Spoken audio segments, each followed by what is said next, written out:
بسم اللہ الرحمن الرحیم نحمدہ نصلی علی رسولہ الکریم اما بعد۔ شیطان اس کی کوشش کرتا ہے کہ حرام اعمال کروائے، تو جب حرام عمل ہوگا تو وہ گناہ کی جگہ لکھا جائے گا، اور اس کے بعد اگر یہ گناہ کرنے والے نے کوئی اچھا کام کر دیا تو اس کے مقابلے میں اچھائی لکھنے والا اچھا لکھے گا۔ دونوں فرشتے، برائی لکھنے والے نے برائی لکھا، لیکن پھر اسی بندے نے جس نے برا کیا تھا، غلط کیا تھا، فعل حرام کر لیا تھا، اب اس نے کوئی اچھا عمل کر لیا تو وہ لکھا جائے گا۔ اور مومن بندہ جب کچھ گناہ کر لیتا ہے، کوئی بھی گناہ ہو جاتا ہے تو پچھتاتا ضرور ہے، جب تک ایمان ہے وہ پچھتائے گا، تو اس پچھتانے میں بھی اسے کچھ ملے گا۔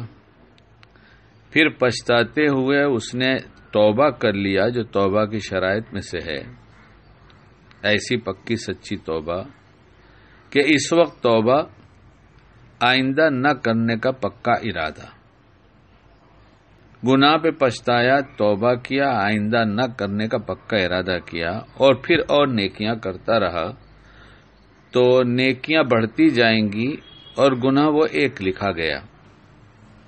وہ جو آخرت میں نیکیاں اور برائیاں تولی جائیں گی، اور پھر جس کا پلڑا بھاری ہوگا اس کا فیصلہ اس طرح کا ہو جائے گا۔ یہ نہیں ہے کہ بندہ گناہ لے کر نہیں آئے گا، ہوں گے ایسے بندے، ہوں گے ایسے بہت سارے بندے جو گناہ لے کر ہی نہ جائیں گے۔ دنیا ہی میں ایسی سچی پکی توبہ کیا کہ سب مٹ گیا۔ لیکن ہم تو اپنے جیسوں کی بات کرتے ہیں کہ جب وہ نیکیاں لے کے پہنچیں گے ہم سب، تو جو ترازو ہوگا اس میں رکھا جائے گا برائی ایک طرف اور بھلائی ایک طرف، اور بھلائی زیادہ ہو گئی تو اللہ کی رحمت متوجہ ہوگی اور جنت کا فیصلہ ہوگا۔ اس لیے برائی کے مقابلے میں بھلائی کرتے رہنا چاہیے، اور برائی نہ کرنے کا پکا ارادہ بھی کرنا چاہیے۔ برائی نہ کرنے کا پکا ارادہ کرنا چاہیے، دعا مانگنی چاہیے، اسباب کی دنیا میں جس طرح کی برائی اسے چھوڑنے کے اسباب اختیار کرنا چاہیے، اور پھر اس کے ساتھ ساتھ اگر کوئی ہو جائے تو فوراً توبہ کرنا چاہیے، اور توبہ کے ساتھ ساتھ کچھ بھلائیاں بڑھانے کی کوشش کرنا چاہیے، اور دن بھر اس کی کوشش میں لگا رہے کہ آج ہم اپنے اللہ کو ناراض نہیں کریں گے۔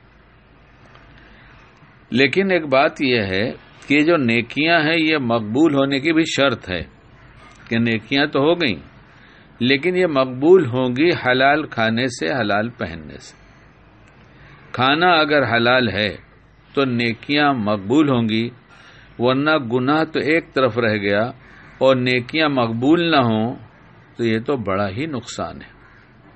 اس لیے اپنی دعاؤں میں خاص طور سے حلال رزق کا بہت سوال کرنا چاہیے۔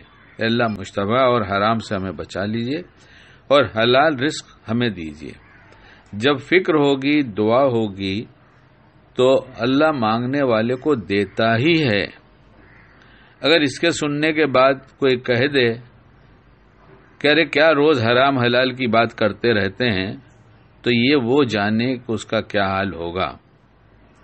لیکن پوری شریعت میں یہ حرام ہے، یہ حلال ہے، یہ حلال ہے، یہ حرام ہے، شریعت نے یہ بہت بہت بتایا ہے۔ ہر عمل کے بارے میں، اچھا اور برا عمل، یہ اچھا عمل برا کیسے بنتا ہے، اور برائی ہو گئی تو اس کو بھلائی میں کیسے بدلا جائے، یہ تو سب پوری شریعت ہی بتاتی ہے۔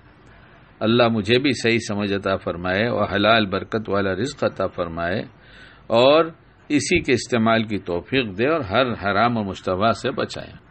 اللہ ہمیں کہنے سننے سے زیادہ عمل کی توفیق عطا فرمائے۔